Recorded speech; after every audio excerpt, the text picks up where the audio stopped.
Hey, look, we all have regrets when it comes to money.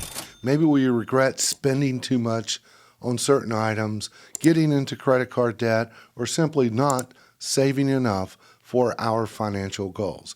My name's Keith Wilson. I'm a financial advisor helping folks just like you work through their money problems. And in this video, we're going to look at the top money regrets that people have.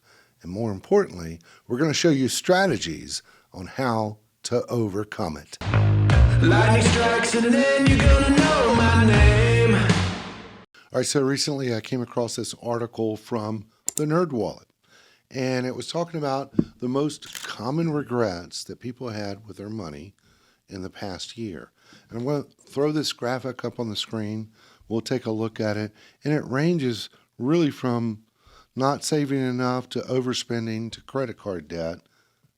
And what I see from this, you can see the percentages. They don't equal 100%, by the way, because I think people were answering in the survey, well, I have this regret, and that regret. But still, if we look at this, it ranges from three things, which is overspending. We'll write that down. And then we've got credit card debt. And then we've got, hey, I'm not saving enough. Because when you look at these things, that overspending, and then you got not improving credit card, not reducing, taking too much on credit card debt, and then I'm not saving for my financial goals. So I would contend to you, these three top money regrets, overspending, credit card, not saving, one leads to the other. So people are overspending, and look, I'm going to back up and say this. Last 2 years have been tough. With inflation, it's kind of hard not to overspend. When we were on a budget and we could budget certain items, and all of a sudden we got a whammy with this inflation rate. It is coming down, but still prices are high. So I get that. But there are certain items we can look at. But overspending leads to credit card debt.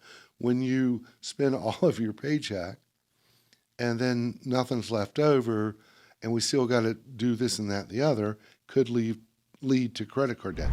And then the next thing, it leads to, hey, it's not saving enough. So some people are doing it in reverse order.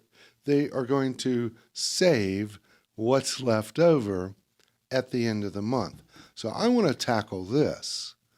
I would say the not saving, if you pay yourself first, automate your savings, and do that at the first of the month, then we don't have this problem of overspending. So it's kind of a reverse budget. We're going to get into that in a minute. But now let's get into saving traits. So I'm tackling pay yourself first. That's the first strategy. And, well, how much should I save? How much should I save for retirement, emergency fund, and so forth? Well, the emergency fund, that should be tackled first, 3 to 6 months of your expenses. But let's look at long-term. Retirement's a big one. And I get this a lot. How much should I save for retirement?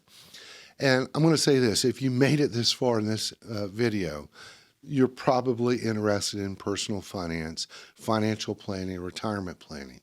And so you probably have seen other videos where it's all over the place. You should save 10%. They used to be the standard. You should save 15%. I think Dave Ramsey says that.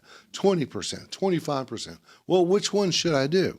Well, I would contend to you, it's not a one-size-fits-all thing. Personal finance is personal. I mean, here's an example of somebody making $50,000 a year, and they have living expenses. Like, what does it take to pay the bills, the lights, groceries, gas, and so forth? Maybe they have debt payments, credit card payments, car loans, student loans. And then, of course, you've got maybe a mortgage or rent. And then, obviously, you have tax payment. And this person might say, I want to save 25%. I want to be the financial mutant that does it. It's kind of hard if you're making $50,000 because look, that's what's coming in. That's what's going out. And that means you can't do it. There's a negative cash flow. So this person can't do 25%. So don't feel bad. Don't feel like all these people are telling me to do 10, 15, 20, 25. You got to work within what is realistic. So let's scroll up here.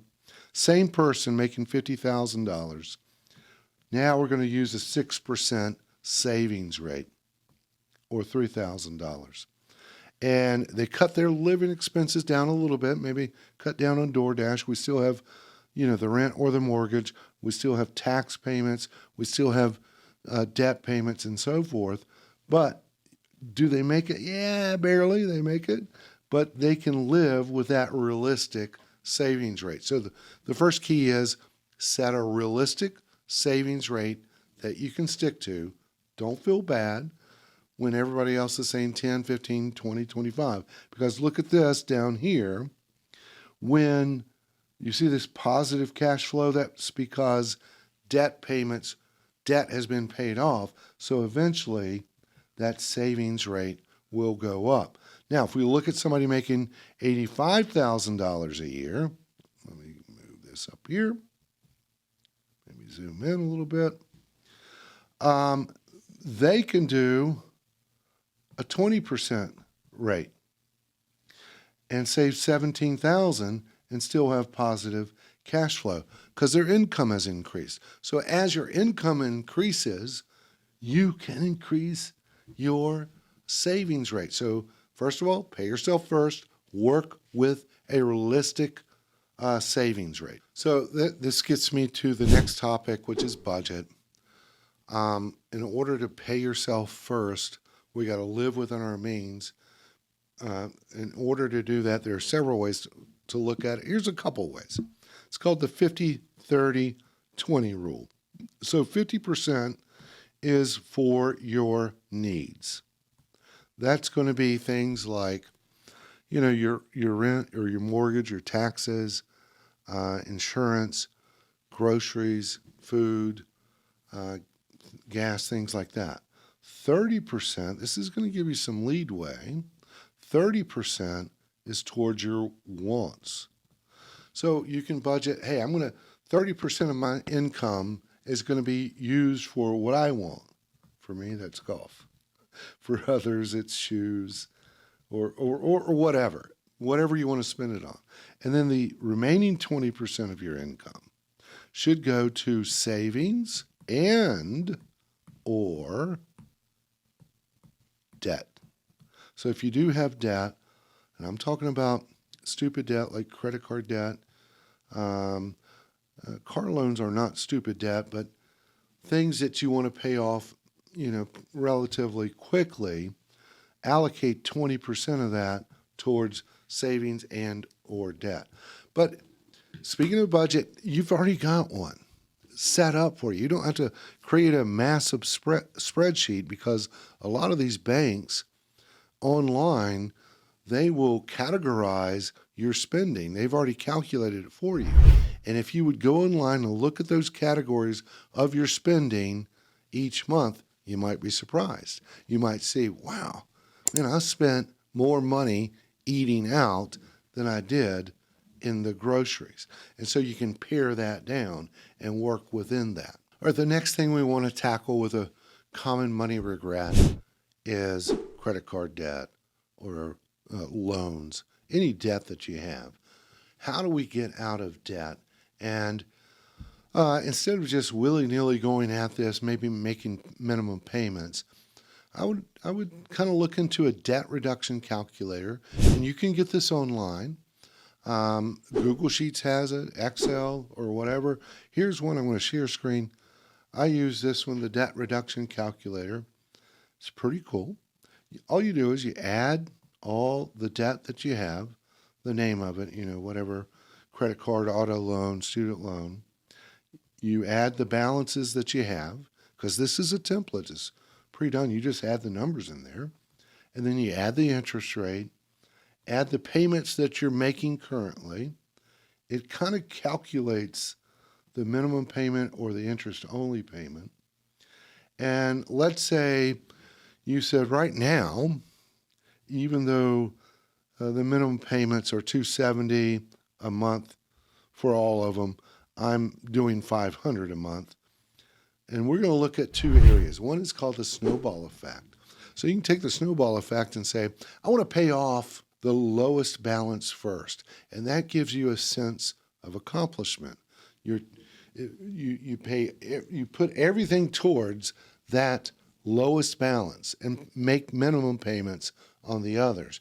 And then you'll quickly pay off that lowest balance first, and you say, hey, I got one down, I'm going to go to the next one. Now, you may pay more interest by doing that. Let's say you've decided, hey, I can allocate $1,500 a month towards my income, towards these credit card payments.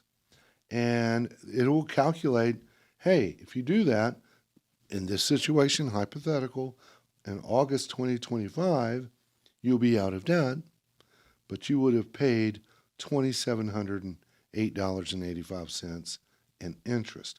Another way to look at this is the avalanche effect. So the avalanche effect says, I'm gonna tackle the highest interest rate first. Throw everything I can at that. So in this example, same $1,500 a month, but we're paying a lot less in interest, only $2,155. Maybe you're paid off in the same amount of time, but you saved yourself in $600 in interest. So check that out. Getting out of credit card debt, use a debt reduction calculator. All right, to sum it up, overspending, credit card usage, and not saving enough. And as I said before, let's reverse engineer that. Pay yourself first. Work on that budget. That will help on the overspending so you don't get into credit card debt, because I want to see you succeed and not have these money regrets. Hope you found this helpful. If you have, please subscribe to the channel. Give the video a thumbs up. Always appreciate that. And we'll see you next time. If I don't know any limitations.